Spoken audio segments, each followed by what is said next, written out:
ओम शांति दोस्तों। एक बार एक राजा था। वो बहुत लंबे समय से राज्य कर रहा था। उसकी प्रजा उससे बहुत खुश थी। एक बार वो जंगल से बाहर गया, राज्य से बाहर गया जंगल की तरफ।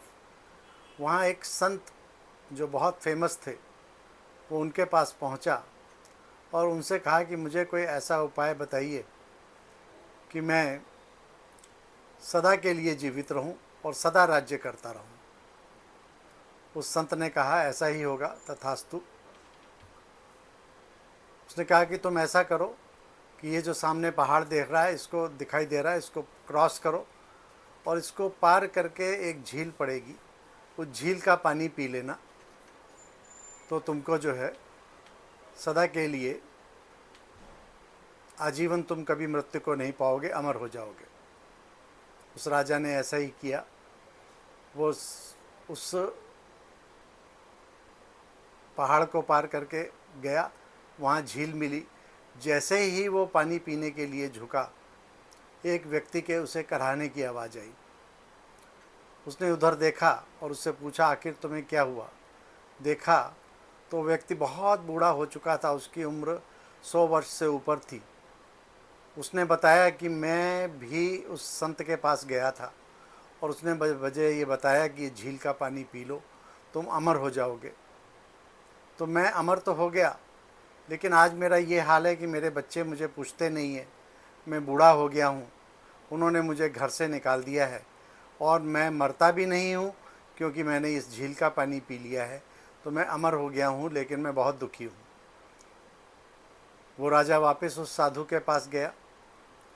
उससे कहा कि वो तो ठीक है, अमर तो हो गए, लेकिन जो शरीर बूढ़ा हो जाएगा उसके लिए कोई उपाय बताइए। मैं चाहता हूँ कि सदा मेरी यौवन अवस्था बनी रहे। तो उसने कहा, ऐसा भी हो जाएगा। उस झील को पार करके एक और पर्वत है, उसको पार करना तो तुम्हें एक पेड़ मिलेगा। उस पेड़ पर तुम्हें बहुत सारे पीले फल मिलेंगे। उनमें से एक फल को खा लेना, तुम हमेशा के लिए युवावस्था को प्राप्त हो जाओगे।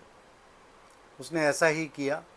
जैसे ही वो उस पेड़ के पास पहुंचा और वो फल तोड़ के खाने लगा, उसी समय उसने देखा कि 3-4 व्यक्तियों की ज़ोर ज़ोर से लड़ने झगड़ने की आवाज़ आ रही थी।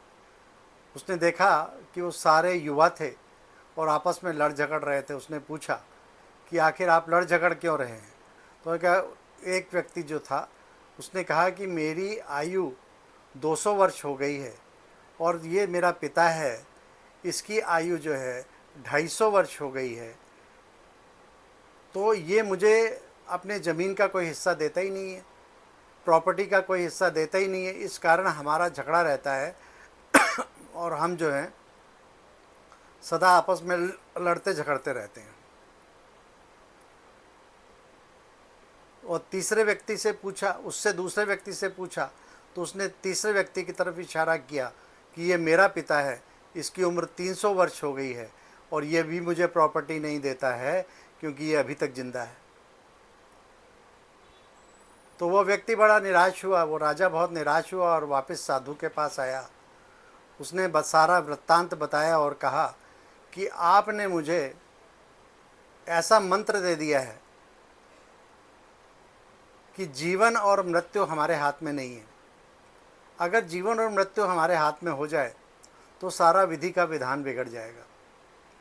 अगर मनुष्य मृत्यु को प्राप्त ही ना हो तो दुनिया का वही हाल होगा जो इस कहानी में हमने देखा है।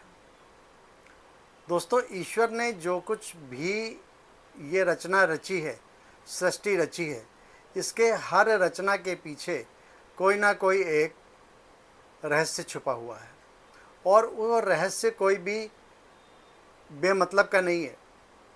उन रहस्यों के कोई ना कोई कारण हैं, कोई ना कोई विशेष उसके पीछे उद्देश्य छिपे हुए हैं।